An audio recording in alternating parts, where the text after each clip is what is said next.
Guys welcome back to our channel. ఏంటి సాయంగా వచ్చేసింది అనుకుంటున్నారా? ఇవాళ ఆఫ్టర్నూన్ మా ఇంటి స్పెషల్స్ ఏంటో చూద్దామా?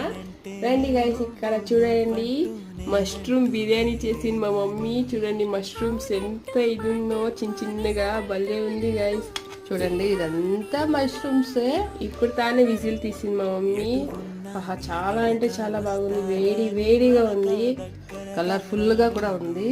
దీని కాంబినేషన్ వచ్చేసి రైతా, పెరుగు రైతా చేశాను, పెరుగు పచ్చడి చేసాము. చూసారా ఇక్కడ వెన్న అయితే ఇదంతా వెన్న, చిక్కటి పెరుగుతో చేశాను గైస్. చిక్కటి పెరుగుతో పెరుగు పచ్చడి అంటే పెరుగు రైతా అయితే చేసాము మేమైతే. చూడండి ఎలా ఉందో, చాలా అంటే చాలా బాగుంది. దీని లాంగ్ వీడియో వస్తుంది. దీని లాంగ్ వీడియో కావాలంటే కింద ఉన్న లింక్ క్లిక్ చేయండి, లేదంటే మన కామెంట్ బాక్స్ అయితే మన ఛానల్లో ఉంది, వెళ్ళి చూడండి గైస్. ఇది గైస్ మా వీడియో. వేడి వేడి చూడండి పొగలు అయితే ఎలా వస్తున్నాయో. ఇది గైస్ మా వీడియో. మీకు తెలిస్తే లైక్ చేయండి, షేర్